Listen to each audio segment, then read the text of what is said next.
Bienvenue pour cette nouvelle vidéo de Power BI Desktop, les nouveautés pour mars 2019. Donc, au sommaire de ce mois-ci, il y a 24 nouvelles fonctionnalités, parmi lesquelles des mises en disponibilité générales pour la nouvelle vue de modélisation, ainsi que pour la fonctionnalité afficher les dates comme une hiérarchie.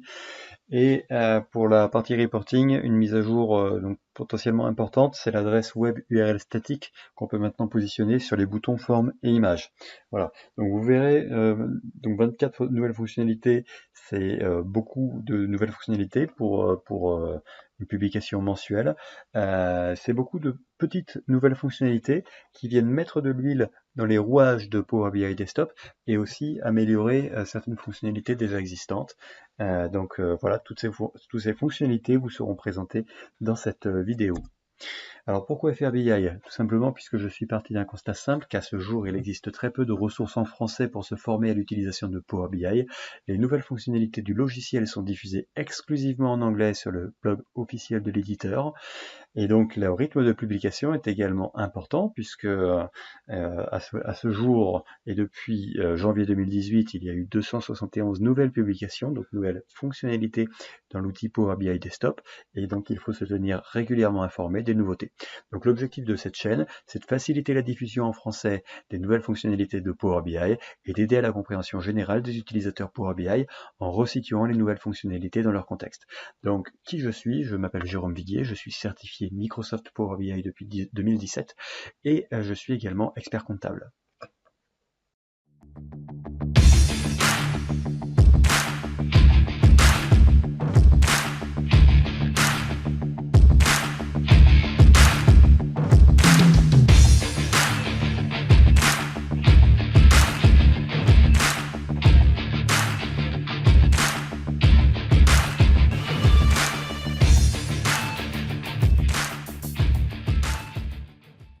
En mars 2019, Microsoft a modifié les comportements par défaut de son visuel de segment, qui est celui-là. Concrètement, maintenant, il est possible de forcer l'utilisateur à ne sélectionner qu'une seule valeur de segmentation. Donc, vous avez ici des commandes de sélection qui ont été rajoutées. Tout simplement, la sélection simple ici va vous permettre d'empêcher l'utilisateur de sélectionner plusieurs valeurs. Donc, par défaut, vous voyez que je peux en sélectionner plusieurs. Maintenant, si je veux forcer l'utilisateur à n'en utiliser qu'une seule à la fois, eh bien je vais afficher ou activer plutôt la sélection simple. Et regardez ici, les autres options vont disparaître. Dans le même temps, quand j'ai sélectionné la sélection simple, donc quand j'ai activé cette fonctionnalité, vous voyez les boutons ici qui changent de forme, qui deviennent des boutons ronds, autrement appelés des boutons radiaux, et je ne peux plus qu'en sélectionner qu'un seul. Il faut noter une chose, c'est que cette modification va entraîner une amélioration des performances de sélection quand vous serez en liste déroulante. Vous voyez, c'est quand même assez rapide de sélectionner une segmentation de valeurs. Ensuite, si je reviens donc en liste, que je désactive ma sélection simple, j'ai les autres options qui s'affichent. Et là, vous allez donc avoir à partir donc de mars 2019 un changement dans le comportement par défaut pour la multisélection de segments dans ce visuel donc de filtre. Et concrètement, le comportement par défaut devient une multisélection par simple clic, alors qu'auparavant, il fallait sélectionner plusieurs valeurs en faisant CTRL plus clic. Vous pouvez toujours utiliser cette fonctionnalité ici, multisélection avec CTRL, qui vous permet de revenir sur l'expérience précédente. Et donc là, si je ne mets pas CTRL plus clic, je ne peux pas multisélectionner. Si je presse CTRL, là, la multisélection devient possible. Alors voilà pour cette nouvelle fonctionnalité. Bon, ça va pas révolutionner l'utilisation du segment, mais ça offre en fait une possibilité, notamment dans le cadre de l'empêchement finalement pour l'utilisateur de sélectionner plusieurs valeurs, mais aussi ça offre une simplification à mon sens pour l'utilisateur de rapport qui ne connaît pas bien Power BI, qui va pas nécessairement penser à utiliser le contrôle plus clic de manière un peu intuitive pour une multisélection.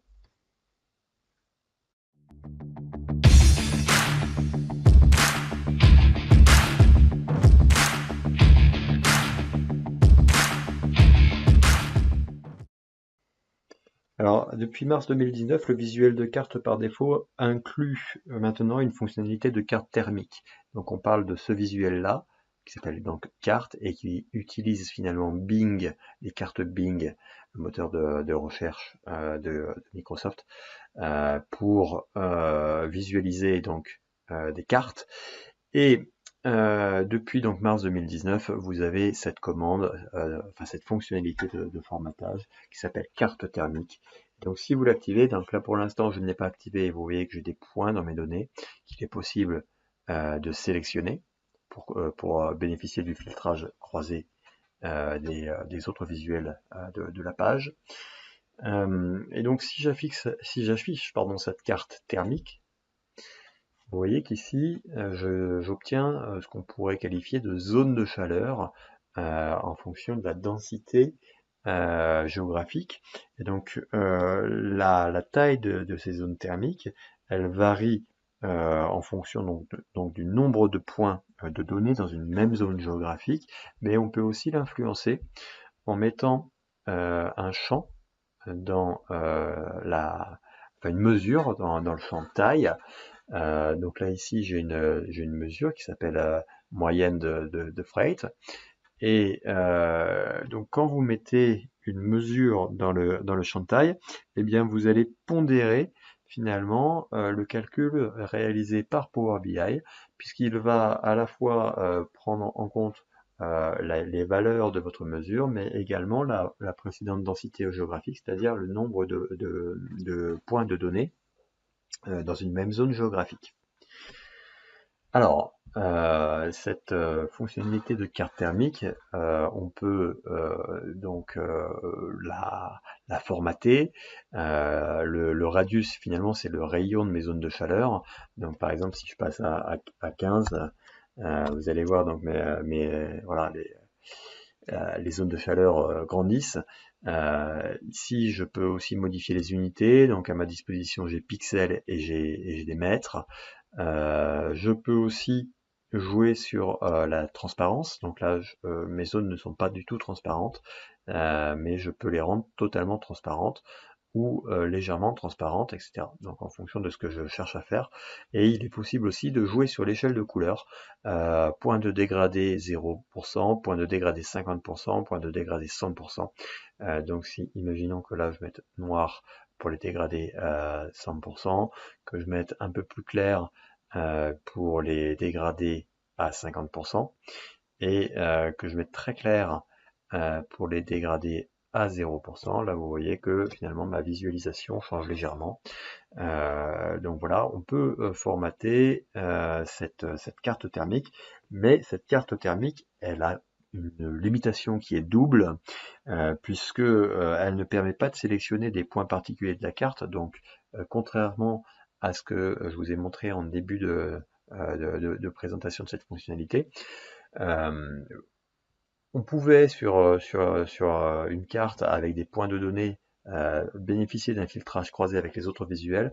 Avec la carte thermique, ce n'est pas possible. On ne peut pas bénéficier d'un filtrage croisé avec les autres visuels, et on ne peut pas non plus afficher d'infobulles sur une carte thermique, donc au contraire des autres cartes, et notamment donc quand on utilise les points de données.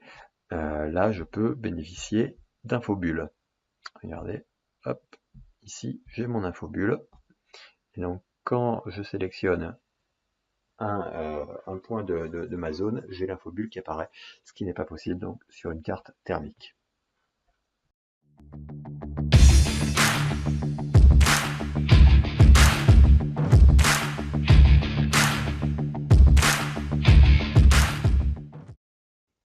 Alors, il est maintenant possible de sélectionner les étiquettes de l'axe d'un visuel pour bénéficier du filtrage croisé des données. Donc, tout comme on pouvait le faire déjà en sélectionnant des points de données des visuels. Donc maintenant, vous voyez, si je sélectionne par exemple France ici, vous voyez que ça filtre de manière croisée les autres visuels de la page. J'ai juste sélectionné l'étiquette de l'axe de mon visuel et ça m'a permis de sélectionner l'ensemble des catégories qui relevaient de la France pour mes visuels. Donc concrètement, cette fonctionnalité, elle va être particulièrement utile dans deux situations. Lorsque la catégorie finalement serait difficilement sélectionnable par la sélection des points de données du visuel, c'est-à-dire quand sur une catégorie, j'ai très peu de données en comparaison aux autres catégories qui composent mon visuel. Dans ces cas-là, il sera largement plus facile de sélectionner l'étiquette de l'axe plutôt que les données en soi. Et il y a un autre cas d'utilisation qui va être facilité, c'est lorsque vous souhaitez sélectionner, comme je viens de le faire, l'ensemble des données d'une catégorie qui est déjà composée par une autre, enfin décomposée pardon, par une autre série de données. Donc là c'est le cas, j'ai mes ventes qui sont décomposées par pays, mais également par type de vente, donc large, medium and small. Et si je sélectionne la France, ça me permet de sélectionner l'ensemble des catégories, donc large, medium et small, qui relèvent finalement de la France. Voilà, donc visuellement, vous l'avez vu, lorsque vous filtrez les données par la sélection d'une étiquette d'axe, l'étiquette sélectionnée s'affiche en gras et les autres étiquettes de l'axe deviennent grisées.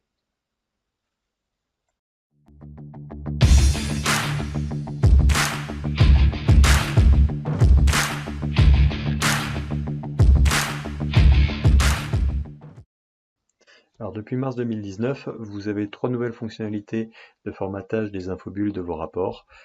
Donc pour rappel, vous pouvez donc activer la fonctionnalité Infobulle dans l'onglet Format.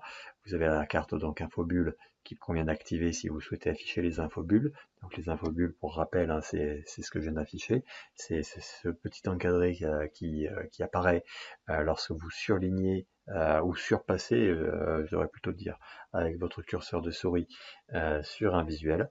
Donc vous affichez en incrusté d'images d'autres valeurs qui sont dynamiquement calculées par Power BI en fonction de ce que vous survolez avec votre curseur de souris. Donc concrètement, vous avez maintenant la possibilité de définir ou de modifier les couleurs, le fond et la transparence des infobulles. Donc vous voyez ici, vous avez les couleurs d'étiquette, couleurs de valeur, vous avez aussi la couleur d'arrière-plan, et la transparence.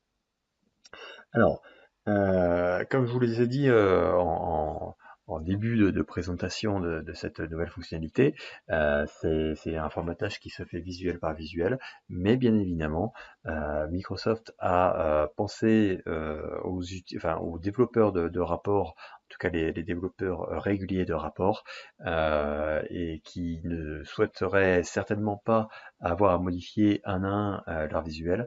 Et donc il est possible, via l'import du thème, de modifier en masse tous les visuels, toutes les infobulles de vos visuels qui composent un rapport.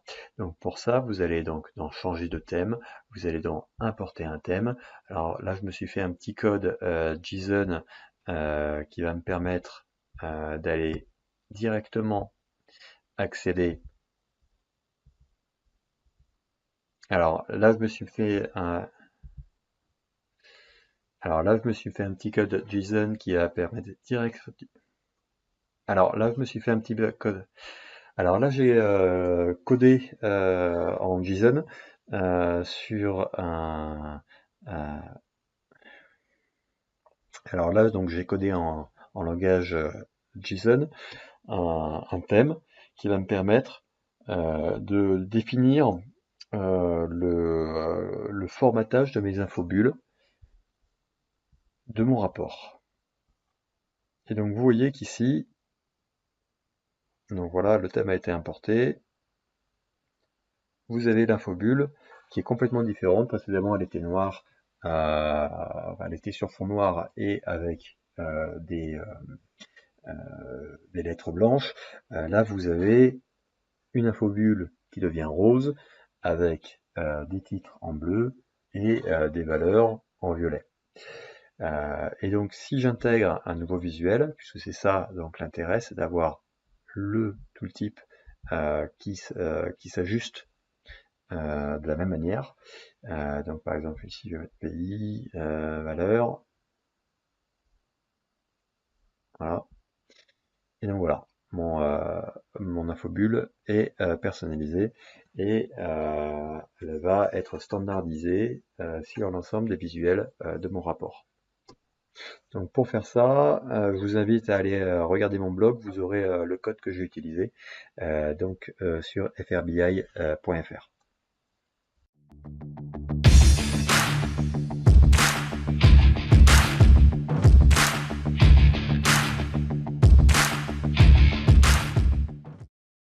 Alors depuis mars 2019, il est maintenant possible de lier une page web spécifique à une image, une forme ou un bouton. Donc je vous rappelle, pour les boutons, vous les trouvez ici. Pour l'image, c'est juste à côté. Et pour les formes, c'est juste en dessous. Et donc concrètement, vous avez une carte action sur ces boutons, ces images et ces formes. Il y a un nouveau type qui est disponible, c'est l'URL web. Donc concrètement, quand vous sélectionnez URL web, vous allez pouvoir renseigner une adresse web et vous allez pouvoir également renseigner une infobulle. Donc là ici, quand l'utilisateur surligne ou survole, je dirais, avec son curseur le bouton, l'image ou la forme, vous allez avoir l'infobulle qui s'affiche, donc la FRBI se former en français à Power BI, et ensuite, pour qu'il puisse accéder à la page web qui est liée à ce bouton, cette image ou cette forme, il faut qu'il presse CTRL et ensuite clique. Et donc là, ça l'amène directement sur l'URL en question. Donc là, moi, en l'occurrence, c'est mon site internet frbi.fr. Voilà, donc cette fonctionnalité, elle peut être assez pratique pour différentes choses, donc soit lié à un site web classique, mais aussi vous pouvez rediriger sur un autre rapport, peut-être plus spécifique, aux besoins d'un utilisateur ou un utilisateur qui souhaiterait avoir un rapport Power BI sur une thématique bien particulière.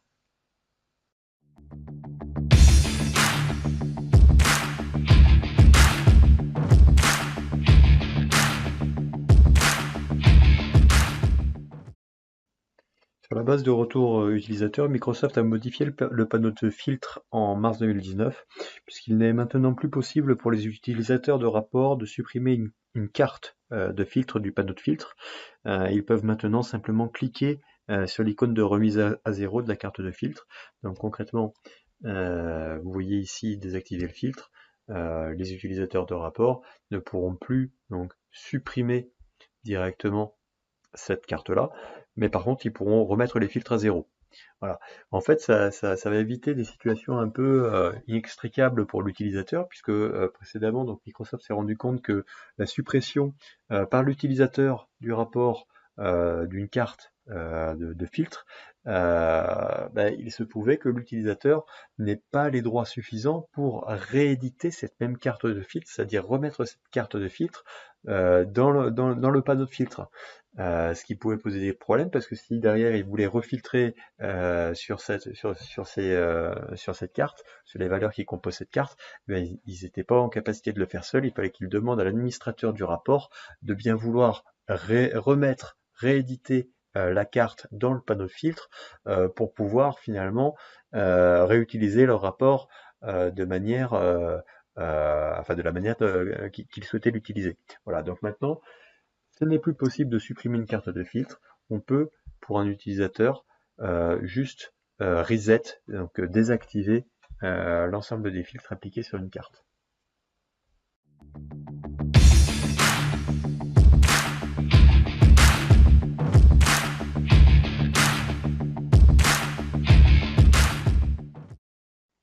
Alors vous avez maintenant la possibilité d'aligner les pages du rapport sur le haut de la vue au lieu de l'aligner sur son centre.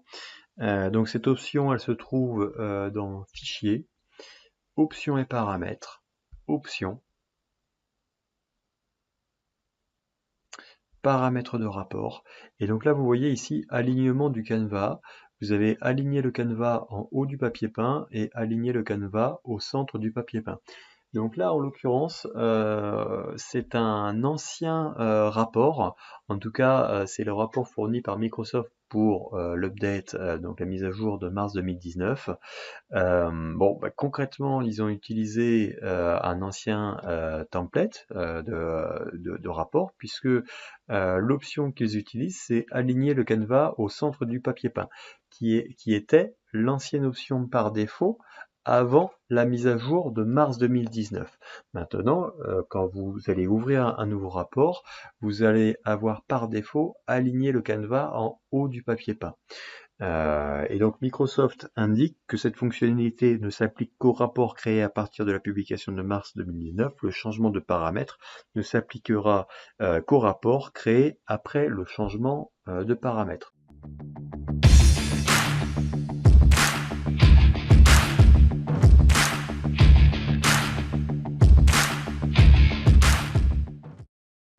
Alors en mars 2019, Microsoft a amélioré l'expérience utilisateur pour son panneau de sélection. Donc je vous rappelle, le panneau de sélection, il est dans Affichage et ensuite Volet sélection. Donc là, hop, il faut juste le cliquer ici. Et ce volet ou panneau de sélection, comme je l'appelle, vous permet d'afficher tous les objets qui sont présents sur votre page de rapport. Et donc la nouvelle fonctionnalité prévue par Microsoft sur le mois de mars, c'est que en un simple double clic, vous pouvez renommer le titre de l'objet. Donc le titre de votre visuel ou le titre de l'objet donc qui est sur votre rapport. Donc par exemple, là ici j'ai le visuel numéro 2, et bien le titre apparaît sur le visuel. Je veux juste le modifier et mettre voilà, visuel numéro test. Et vous voyez que le titre a été modifié. Donc ça permet de gagner du temps. Si vous souhaitez modifier plusieurs titres de vos visuels, vous pouvez passer par le volet de sélection et puis modifier rapidement tous les titres de vos visuels plutôt que d'aller dans chacun de vos visuels pour ensuite aller dans le panneau de format ce visuel et modifier un à un les titres. Donc ça vous permet de gagner du temps. L'autre nouvelle fonctionnalité par rapport au panneau de filtre, c'est qu'il est maintenant possible de sélectionner plusieurs objets de ce panneau de sélection pour facilement et rapidement ajuster leur visibilité. Donc, si je souhaite en sélectionner plusieurs, je vais mettre donc Shift et ensuite clic, ce qui permet de sélectionner une sélection donc continue d'objets, et je vais pouvoir utiliser ces boutons afficher ou masquer pour ajuster la visibilité de ces objets. Donc là en l'occurrence vous voyez que le symbole ici il veut dire que ce visuel ou cet objet est affiché sur mon rapport. Je veux donc masquer les objets sélectionnés. Je vais cliquer ici sur masquer et donc ces objets disparaissent finalement de l'affichage de mon rapport. Si je souhaite les remettre, c'est très simple, je vais refaire la même chose, donc Shift plus clic, et je vais aller les afficher. Vous pouvez sélectionner de manière discontinue vos objets avec donc le raccourci clavier CTRL et clic. Voilà, et de la même manière, vous pouvez masquer ou afficher ces champs-là.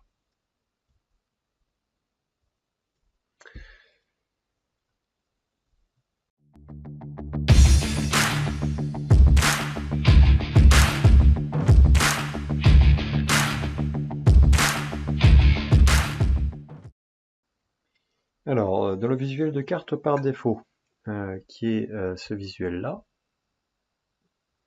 la carte, donc qu'on appelle en anglais Bing Map, donc, puisque c'est la carte qui utilise le moteur de recherche Bing de Microsoft pour la visualisation donc, de la carte.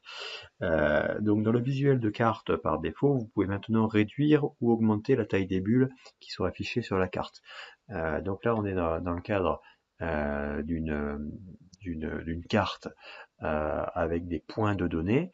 Donc on rappelle que depuis mars 2019, vous avez la possibilité d'afficher une carte thermique, et dans ces cas-là, on ne parle pas du même type de carte. Donc là, on est bien dans une carte avec des points de données, tel qu'apparaît ici. Et bien, vous avez maintenant, depuis également mars 2019, la possibilité d'ajuster la taille des points de données, donc la taille des bulles. Et donc, c'est dans Format, dans la carte bulle. Et donc là, vous avez ensuite une barre qui vous permet d'augmenter ou de diminuer la taille de vos points sur une carte.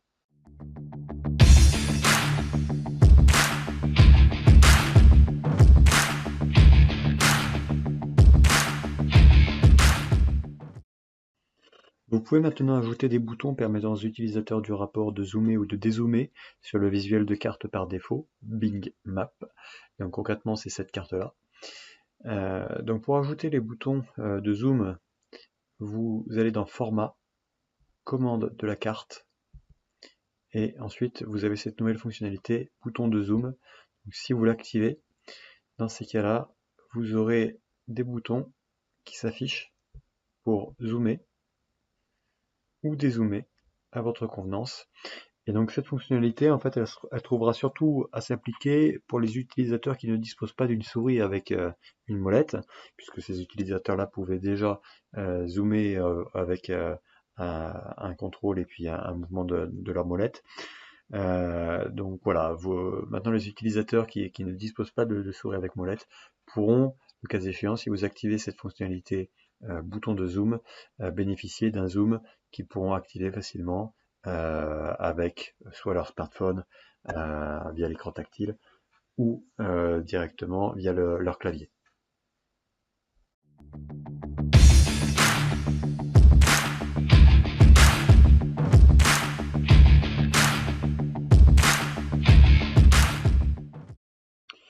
De nouveaux raccourcis clavier sont disponibles pour interagir avec le clavier sur les visuels de vos rapports.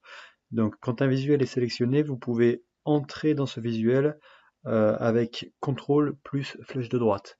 Donc là voilà, je sélectionne par exemple ce visuel là, et donc CTRL flèche de droite, vous voyez que j'ai le curseur qui s'affiche sur l'étiquette de l'axe.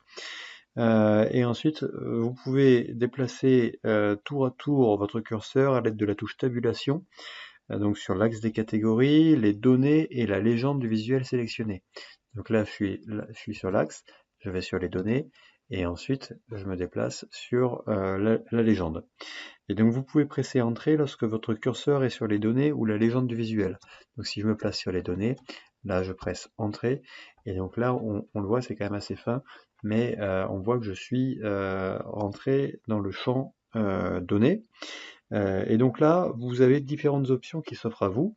Vous pouvez tout d'abord naviguer entre les points de données ou les objets de la légende avec donc tabulation ou flèche de votre clavier. Voilà, donc là, vous voyez que je parcours les différents points de données qui sont à l'intérieur de mon visuel. Vous pouvez également bénéficier du filtrage croisé en sélectionnant un point de données. Donc, pour ce faire, vous appuyez sur Entrée ou Espace pour sélectionner un point de données. Donc là, je vais sélectionner allez, le troisième ici, ou allez, le quatrième. Et vous voyez que donc les autres visuels se filtrent, donc c'est le filtrage croisé.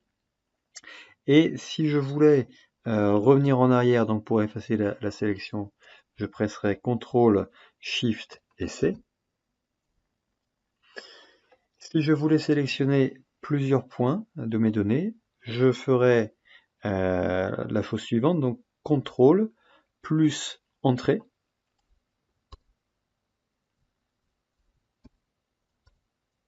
je me déplace avec donc la flèche de droite par exemple, et voilà, CTRL Entrée, je sélectionne les parties que je veux. Ensuite, il y a une dernière fonctionnalité, c'est que vous pouvez accéder au menu contextuel. Donc ici, si je presse sur CTRL SHIFT plus C pour donc supprimer ou effacer finalement la sélection que j'avais, ici je suis toujours sur le champ de données, et donc je peux accéder au menu contextuel en pressant SHIFT et F10. Et donc là, vous avez tout un tas d'autres fonctionnalités qui s'offrent à vous, par exemple comme afficher les données. Donc là, je vais presser Entrée, et voilà, j'affiche les données donc, à partir donc, du menu contextuel de mon visuel, et tout ça à l'aide de raccourcis clavier.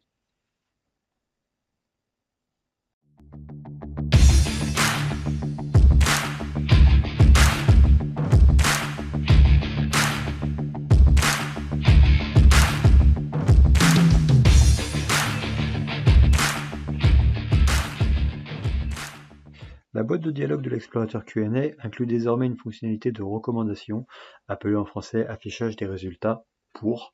Donc, je vous rappelle la boîte de dialogue Q&A, donc on peut y accéder avec un bouton. Ici j'ai un bouton de Q&A.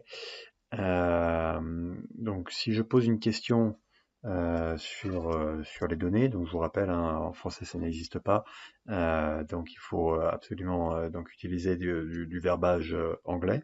Donc ici j'ai une base de données fournie donc par Microsoft, donc les champs qu'ils utilisent sont eux aussi en anglais, donc products pour produits, manufacturers pour les constructeurs. Donc voilà, je vais essayer de faire une requête où je souhaite obtenir les produits par constructeur. Donc ici ça va être product. Voilà, product by. Et donc vous voyez qu'ici j'ai un affichage des résultats pour. Donc c'est la fameuse fonctionnalité qui a été rajoutée sur mars 2019. Donc cette fonctionnalité, elle devrait permettre d'améliorer les résultats obtenus via le Q&A, puisque concrètement, elle devrait faciliter la construction des questions des utilisateurs, voire des développeurs de rapports, en proposant des champs de votre modèle de données. Donc ici, j'ai une ambiguïté dans le modèle de Microsoft. Si je tape manufacturer,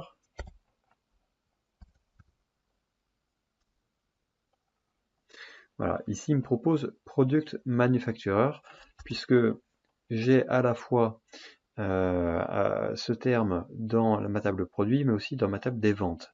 Donc là, il vous propose ce qui lui paraît le plus pertinent, le plus proche de la saisie de l'utilisateur.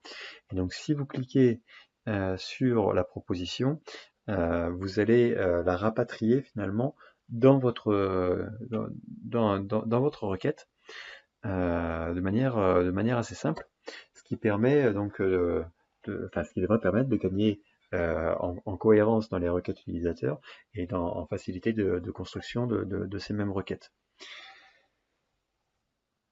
Un autre intérêt de cette nouvelle fonctionnalité, c'est que vous pouvez voir concrètement ce que Power BI, enfin en tout cas l'explorateur Q&A, va effectuer comme requête par rapport à votre demande sur le Q&A. Si je retape Product by Manufacturer,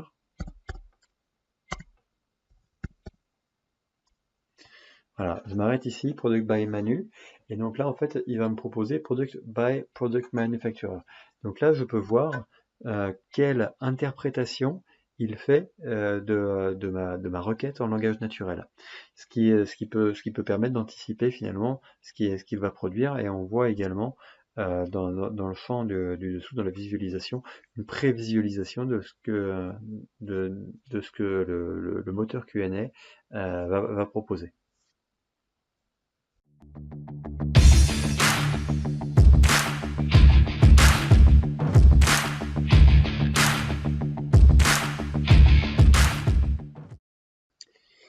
Alors depuis mars 2019, il y a une mise en disponibilité générale de la fonctionnalité afficher les dates comme une hiérarchie. C'est-à-dire que pour chaque colonne de date, Power BI affiche dorénavant dans la liste des champs tous les niveaux hiérarchiques, année, trimestre, mois et jour. Donc il est ainsi possible d'utiliser dans les visuels l'intégralité de la hiérarchie ou seulement des niveaux spécifiques de cette hiérarchie. Donc là vous avez par exemple ici un champ de date, et donc vous voyez en dessous vous avez la hiérarchie de date avec l'année, le trimestre, le mois, le jour, et donc il est possible, si vous utilisez ceci, voilà, vous avez, alors c'est pas très pertinent là ce que je fais, mais concrètement dans l'axe, vous avez la date, vous avez ensuite la hiérarchie de date, et vous pouvez éventuellement supprimer certains niveaux dont vous vous serveriez finalement pas. Ensuite, si vous voulez rajouter finalement des niveaux que vous avez supprimés, vous allez ici et vous affichez finalement tous les niveaux.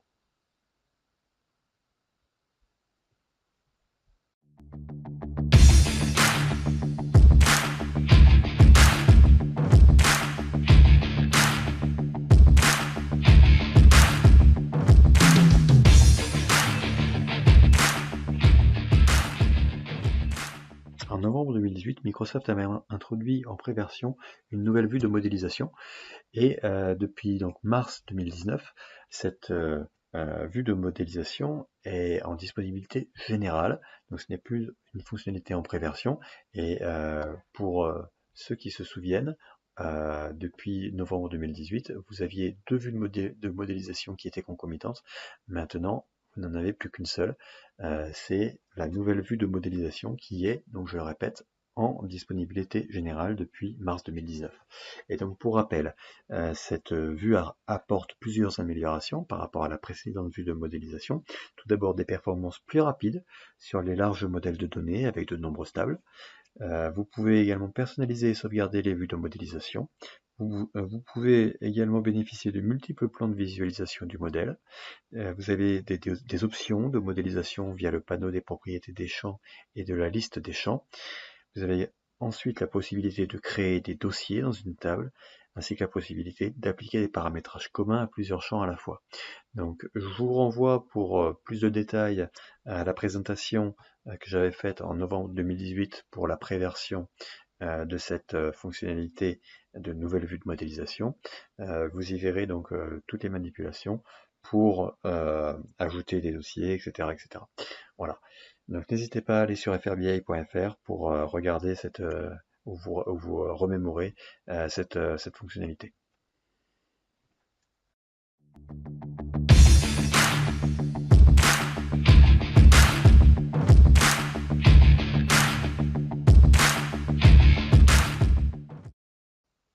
Depuis mars 2019, vous pouvez maintenant utiliser la fonction DAX Contain String pour identifier si un champ de texte contient une chaîne de texte prédéfinie. Donc cette fonction est une fonction booléenne, c'est-à-dire qu'elle retourne une valeur vraie ou faux, donc true or false, et cette fonction n'est pas sensible à la casse, alors que sa fonction sœur, donc contain string exact, elle est sensible à la casse. Donc on va voir comment ça fonctionne, concrètement avec un exemple très simple. Je vais vous demander de regarder cette ligne voiture. Ici, donc, j'ai mis différentes fonctions, donc contain string, où là j'ai donc sélectionné la ligne de l'objet et je suis à la recherche du terme voiture. Donc contain string trouve le terme voiture dans le champ objet, il le trouve sur la ligne voiture, donc il retourne vrai sur cette ligne-là et faux sur les autres lignes. Si j'utilise cette fonction, mais contain string exact, donc la fonction sensible à la casse, j'ai le même terme recherché, voiture avec un V majuscule. Là, il renvoie faux pour la valeur voiture, puisque il est sensible à la casse, cette fonction est sensible à la casse. Donc le V majuscule fait que dans mon objet c'est en minuscule, donc ça retourne faux. Toutefois, attention, contain string exact ne recherche pas le terme voiture dans son ensemble. Si ici, je mets contain string exact, mais avec les seules lettres voit, donc V-O-I-T, donc sans lettres majuscules, donc tout en minuscule, V-O-I-T, eh bien vous voyez qu'ici il retourne vrai, puisqu'il trouve de manière parfaite les 4 lettres V-O-I-T en minuscule dans l'objet, donc dans le terme voiture. Voilà, donc contain string exact, c'est pas tout à fait la fonction telle qu'on pourrait la comprendre de manière intuitive. On recherche vraiment cette chaîne de caractères de manière exacte dans un champ de données qui lui-même est un champ de texte.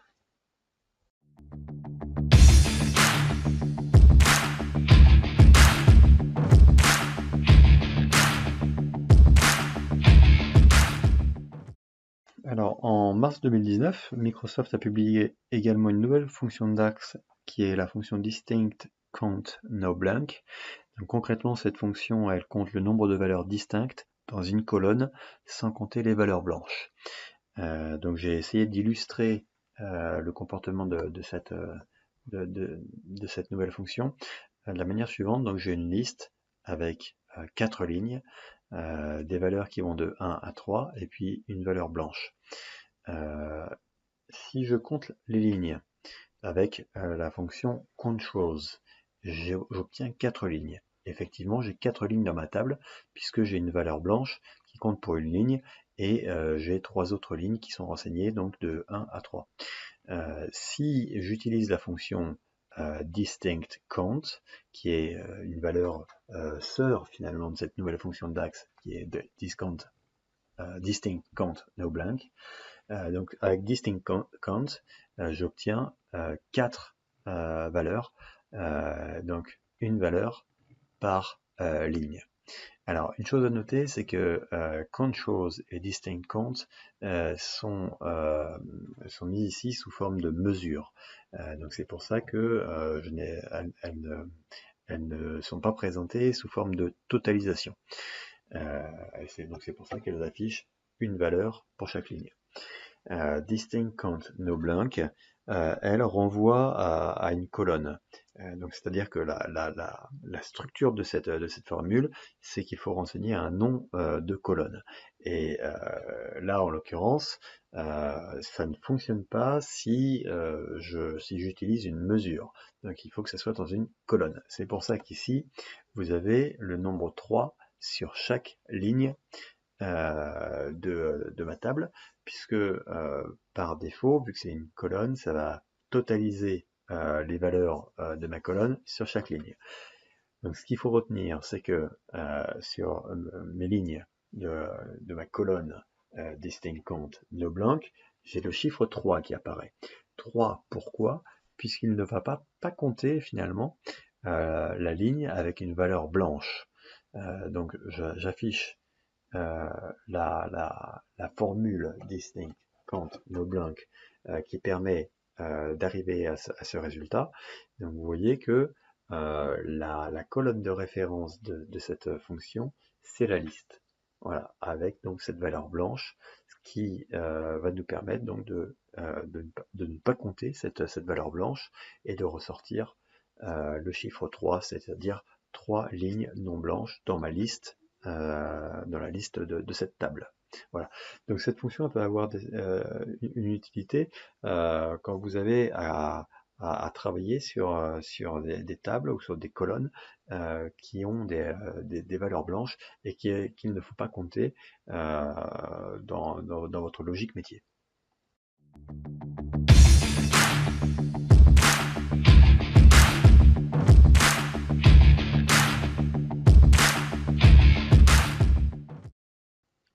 Alors depuis mars 2019, la fonction lookupValue a maintenant un nouveau paramètre optionnel permettant de ne pas retourner d'erreur.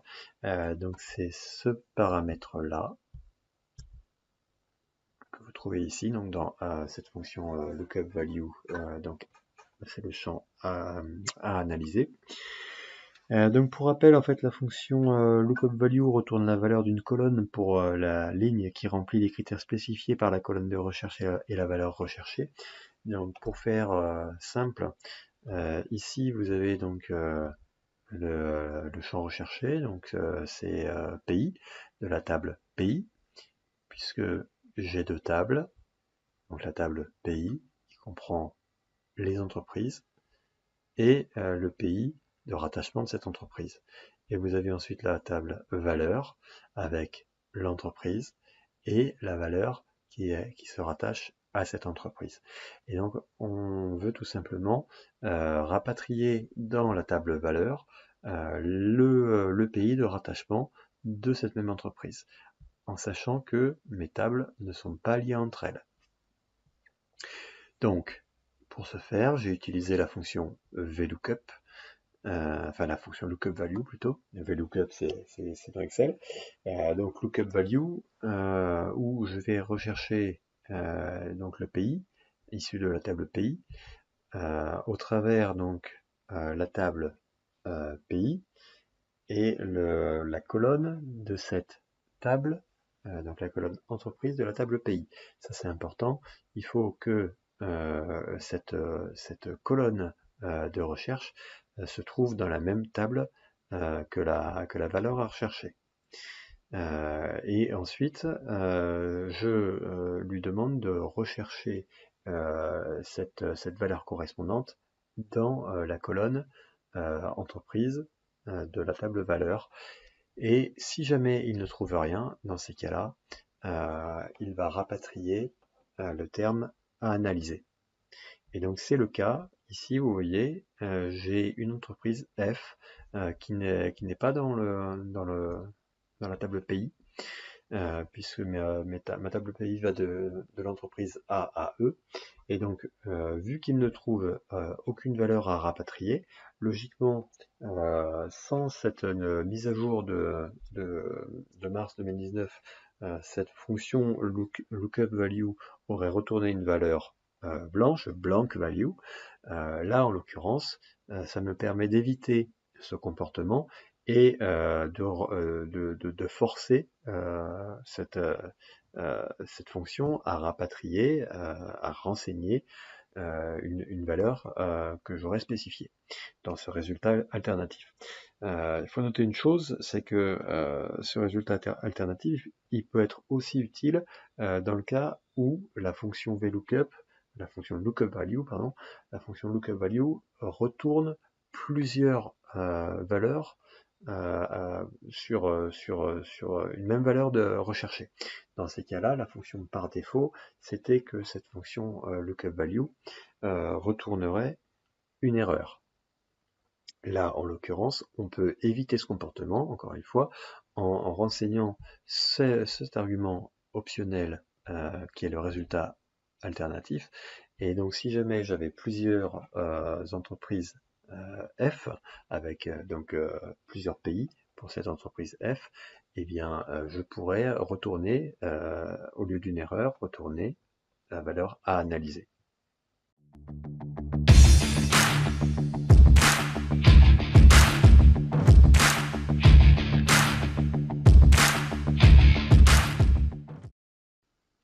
En mars 2019, la fonction all a été mise à jour. Maintenant, si vous utilisez cette fonction sans argument, cela enlève tous les filtres du contexte de filtre. Alors, on va voir donc sur la page MSDN, la page de documentation de Microsoft. Cette page, elle a été mise à jour le 13 mars 2019 et c'est un jour donc après la publication de la mise à jour Power BI. Et donc ici, ils ont rajouté un usage à la fonction all, c'est la fonction all sans argument, qui doit donc retirer les filtres qui ont été appliqués, et a priori, all peut seulement être utilisé pour nettoyer des filtres, mais pas retourner une table, donc selon cet usage. Personnellement, je ne suis pas parvenu à l'utiliser en ce sens. En plus de ça, donc il n'y a pas la fonctionnalité IntelliSense qui a été donc cette fonctionnalité IntelliSense n'a pas été mise en place à ce jour pour la fonction All. Pour cette nouvelle fonctionnalité, et Microsoft indique qu'IntelliSense sera applicable à cette fonction à compter d'avril 2019. Donc IntelliSense, c'est quoi? C'est quand vous tapez une fonction, le logiciel va directement vous proposer des choix envisageables pour la rédaction de votre fonction, et en fonction du type d'argument ou du type, enfin de la nature finalement de ce que vous renseignez dans votre fonction, il va mettre une couleur ou une autre. Par exemple ici c'est un champ de texte, il me le met en rouge. Ici c'est une fonction, elle est en bleu. Là aussi. Voilà, donc c'est ça en fait IntelliSense. Et donc pour cette nouvelle fonction, all, sans argument, il n'y a pas d'IntelliSense. Alors j'en profite pour faire un petit récapitulatif de la fonction all. All, donc nettoie, est une fonction qui ne s'utilise pas seule, c'est une fonction qui s'utilise dans un contexte de filtre pour justement retirer le contexte de filtre.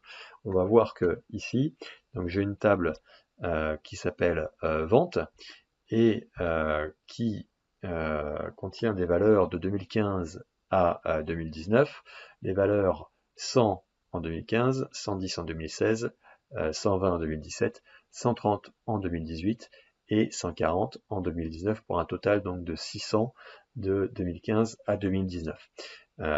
J'ai mis un visuel multicarte où là donc j'ai mis trois valeurs, les ventes 2015 qui sont finalement les sommes des ventes pour l'année 2015. Donc en 2015 systématiquement on aura 100. J'ai mis une mesure all valeur qui vient calculer l'ensemble des valeurs et appliquer cet argument, cette fonction all à la table des ventes qui contient donc les valeurs. Et donc on va voir que de manière invariable, le total de cette fonction sera égal au total des valeurs de ma table. Et ensuite, j'ai une troisième carte qui vient calculer, qui vient faire la somme de mes valeurs. Et donc qui, elle, ça va se faire appliquer le contexte de filtre. Donc là, si je filtre sur l'année 2016, vous voyez que, alors, hop, voilà, 2016. Vous voyez que déjà donc la table est filtrée sur 2016, que mes ventes 2015, elles affichent toujours la vente de 2015, le total des ventes de 2015. La fonction allValeur applique bien la fonction all et donc retire le contexte de filtre et donc renvoie de ce fait le total de ma table des ventes. Et ici, la valeur 110 vient se voir appliquer le contexte de filtre de 2016 et donc prend la valeur 110 de l'année 2016. Voilà, donc vous voyez le cas d'usage typique de la fonction all, c'est de retirer le contexte de filtre, et sachez que maintenant il y a un nouveau cas d'usage pour cette fonction all, mais que je vous invite à essayer d'utiliser, mais personnellement je pense qu'en avril 2019 ça sera plus simple avec l'usage d'IntelliSense.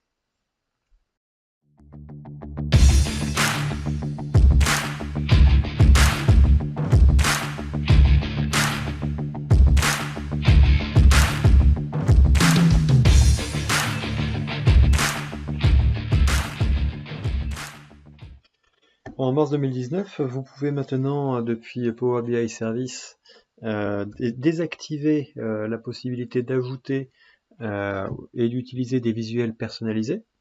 Donc concrètement, une fois que le nouveau paramétrage à ajouter et utiliser des visuels personnalisés est activé, tout rapport contenant des visuels non certifiés affichera un message d'erreur. Donc là, on est sur un outil du portail d'administration de Power BI Service. Ce paramétrage donc se trouve dans Power BI Service, le portail d'administration, qui est possible d'accéder par ici, portail d'administration. Vous avez ensuite les paramètres du client, et ensuite un autre champ de paramètres visuels personnalisés. Et donc c'est ici que vous allez activer ou désactiver cette fonctionnalité pour votre portail Power BI. En sachant que vous pouvez l'appliquer à toute l'organisation ou à des groupes de sécurité spécifiques et que vous pouvez également exclure des groupes de sécurité spécifiques. En sachant que donc, ce paramétrage n'affecte pas les visuels d'organisation, c'est-à-dire les visuels provenant du magasin organisationnel, puisque ces visuels doivent préalablement être validés par l'administrateur et sélectionnés manuellement. Ce paramétrage affecte uniquement les visuels personnalisés non certifiés, importés depuis la place de marché, ou les visuels personnalisés privés, importés via la fonction importer à partir d'un fichier. Donc c'est cette fonction-là, afficher à partir d'un fichier. Voilà, visuel personnalisé à partir d'un fichier. Voilà. Pour que ce paramétrage puisse s'appliquer à Power BI Desktop, l'administrateur devra utiliser la politique de groupe pour forcer son application. Donc là, en fait, Microsoft a introduit une fonctionnalité du service Power BI et afin que les utilisateurs de Power BI Desktop dans l'organisation puissent se voir appliquer cette politique de groupe, vous pouvez utiliser la politique de groupe pour forcer son application dans Power BI Desktop. Et afin d'appliquer cette politique de groupe, je vous invite sur mon site internet frbi.fr pour découvrir les valeurs de la politique de groupe à renseigner pour soit autoriser, soit interdire l'utilisation de visuels personnalisés dans Power BI Desktop ou de visuels personnalisés non certifiés dans Power BI Desktop.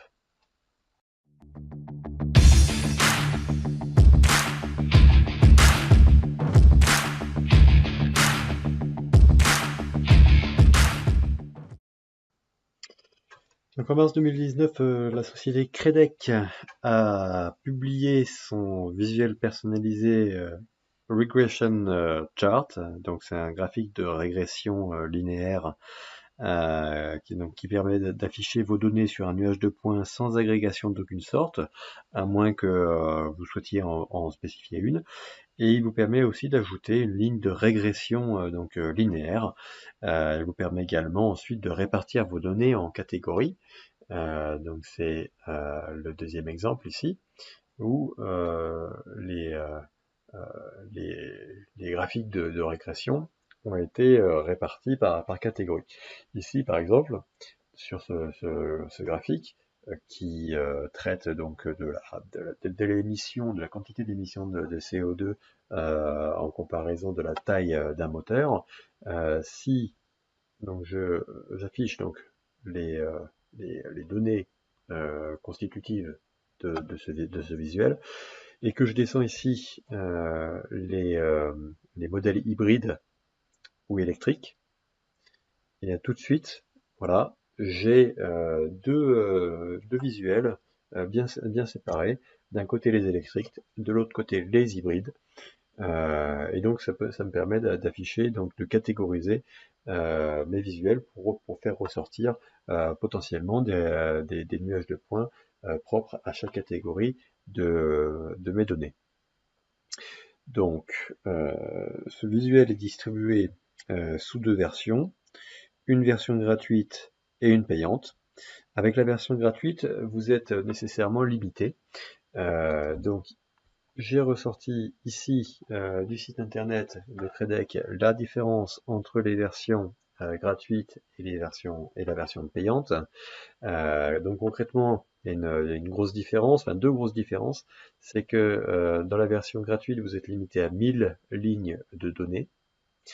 Et dans la version payante, vous êtes limité à 30 000 lignes, qui est actuellement la limite totale de lignes pour les visuels personnalisés.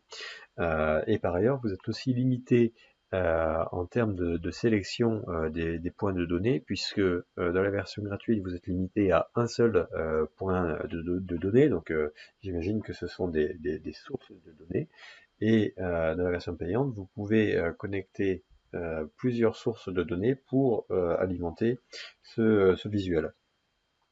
Alors, vous savez que depuis février 2019, la politique de Microsoft a changé en termes de financement des visuels personnalisés, puisqu'il est maintenant possible à ces éditeurs de vous faire payer l'utilisation des visuels personnalisés. Et donc ici, on va aller voir le coût de ce visuel payant. Pour les petites et moyennes entreprises ou organisations, ça coûtera 3,99 $ par mois. Et puis pour les grandes organisations, donc à partir de 1000 employés environ, vous payerez 19,99 $ par mois pour l'utilisation de ce visuel, en sachant que ce sont des licences d'1 an que distribue la société Credec. Voilà, donc à vous de vous faire votre idée. Dans la politique de confidentialité, il est indiqué qu'il ne recueille aucune donnée d'utilisation, hormis la collecte de données sur donc les usages que vous en faites, c'est-à-dire par exemple le temps de chargement du visuel, etc., etc. Et il ne recueille pas ces informations de manière systématique. Il serait susceptible de les collecter par sondage, et il précise ne pas en faire la vente auprès d'autres organisations, mais s'ils étaient amenés à vendre la propriété intellectuelle de ce visuel, ils seraient amenés aussi à vendre ces données avec.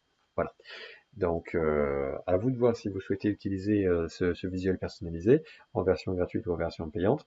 En tout cas, moi personnellement, je trouve que c'est un visuel qui est assez abouti, qui a pas mal de fonctionnalités.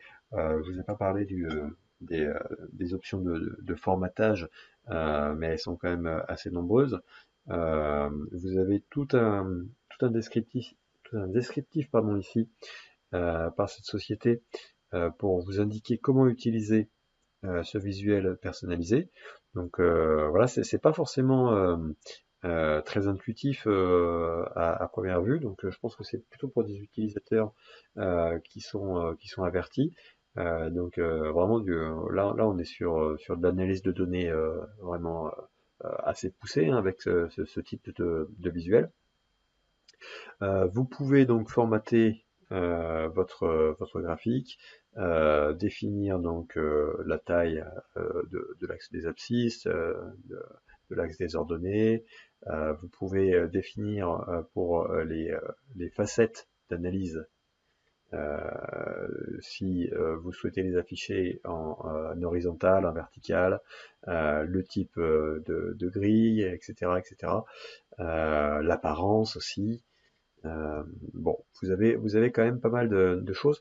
Il y a une chose qu'il faut noter, c'est que ce visuel, si vous le souhaitez exporter en PDF, c'est possible, mais il recommande d'utiliser Export to PDF ici dans le format Render, puisque sinon ils vous disent que il est possible que l'intégralité de vos données ne soit pas affichée dans le PDF.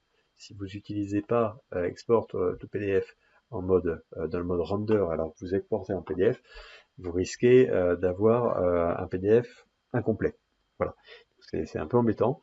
Bon, c'est quelque chose à avoir en tête. Voilà ce qu'on pouvait dire pour ce visuel de la société Credec.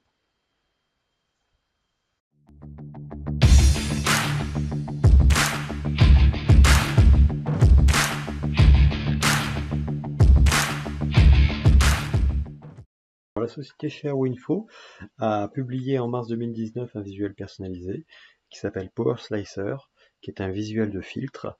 Et en comparaison au visuel de filtre par défaut, ce visuel personnalisé bénéficie d'options de format et d'affichage plus avancées.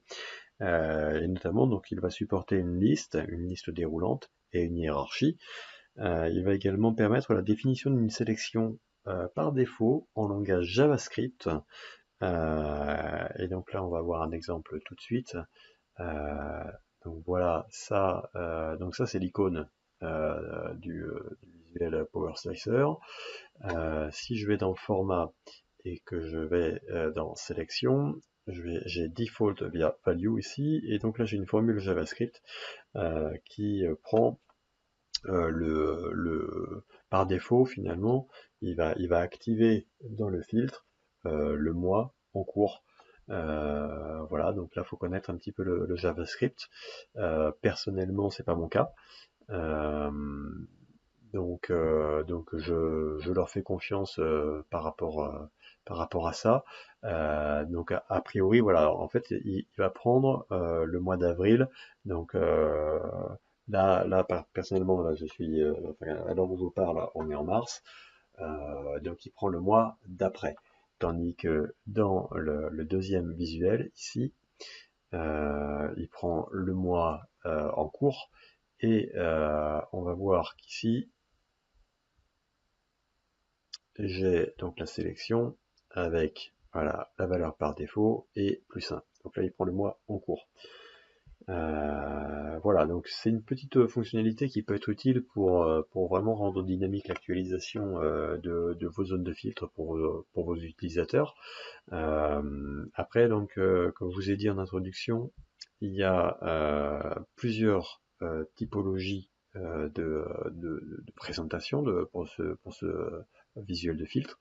Vous avez donc une forme d'arbre ici, donc vous pouvez après déplier les branches de l'arbre. Voilà. Ensuite, vous avez également ici une forme de liste. Vous pouvez avoir une forme de table ici. Voilà. Et vous pouvez également avoir cette forme-là, select, qui est finalement la liste déroulante. Voilà. Alors, personnellement, moi je trouve que ce visuel il peut être intéressant. Sur ce visuel-là, enfin, dans le cadre de ma préparation à cette présentation pour ce visuel, j'ai un peu travaillé sur ce visuel-là de présentation. Et vous voyez, au niveau de la présentation, c'est quand même pas très clair. Donc, je pense que faut faire attention à l'utilisation qu'on en fait, ce visuel personnalisé là, puisqu'on peut vite s'y perdre. Mais il introduit quand même des fonctionnalités qui pourraient être potentiellement intéressantes, et surtout pour ceux qui connaissent un peu le JavaScript, pour rendre vraiment dynamique l'utilisation des filtres, des rapports par les utilisateurs. Dans la politique de confidentialité, malheureusement, donc, j'ai pas pu la lire puisque je suis allé sur la politique de confidentialité de cette société. Malheureusement, elle ne s'affiche pas, donc je ne sais pas ce que cette société collecte quand on utilise son visuel personnalisé, malheureusement. Donc je pourrais pas vous conseiller à ce niveau-là sur ce visuel.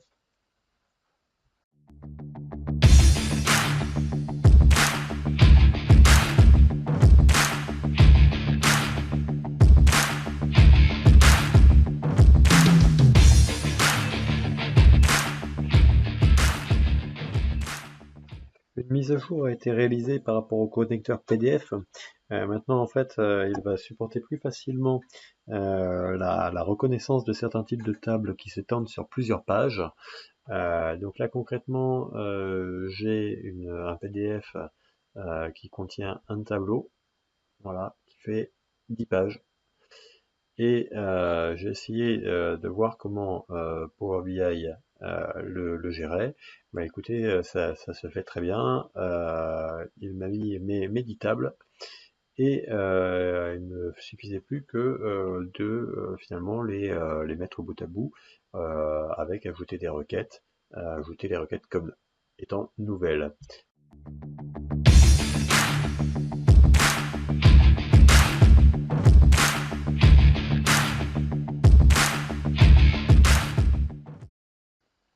Un nouveau connecteur est disponible dans la catégorie des services en ligne. Il s'agit de l'Industrial App Store qui est en mode bêta, donc en mode de prévention. Concrètement, c'est le connecteur intelligent Plant Industrial App Store pour Power BI qui permet de connecter à Power BI vos données historiques et celles en temps réel gérées par la plateforme Intelligent Plant. Donc la plateforme Intelligent Plant, elle est là. Vous pouvez accéder à cette plateforme sur leur site internet intelligentplant.com. Et concrètement, c'est une plateforme en fait qui va consolider les données qui peuvent être conservées en hébergement local, voire en hébergement donc, dans un data lake ou disséminées euh, dans, dans les différents sites industriels qu'une entité peut avoir. Et donc, cette plateforme va concaténer les données et dans leur App Store, les différents fournisseurs de services vont vous proposer leurs applications pour ensuite venir exploiter la donnée qu'Intelligent Plant met à disposition. Donc finalement, Intelligent Plant est une sorte de connecteur en ligne pour les données et au travers d'un écosystème d'applications.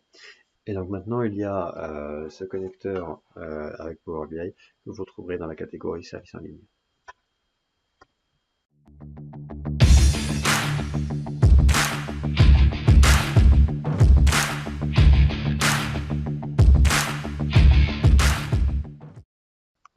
En mars 2019, Microsoft a publié son connecteur Azure Cost Management qui se trouve dans la catégorie donc Azure. Et donc ici, Azure Cost Management, c'est une version bêta. Donc concrètement, ça vous donne un accès facile au coût de votre plateforme Azure ainsi qu'aux données d'utilisation de cette plateforme. Et grâce à ce connecteur, vous pouvez donc réaliser des rapports pour comprendre votre consommation, vos dépenses et améliorer votre utilisation ainsi que le déploiement de la plateforme Azure. Ce connecteur admet à ce jour les seuls utilisateurs disposant d'un accord avec Microsoft et l'élargissement aux autres utilisateurs viendra prochainement selon Microsoft. Ce connecteur fonctionne avec Power BI Desktop uniquement et il sera également disponible dans Power BI Service à la prochaine mise à jour de la passerelle de données.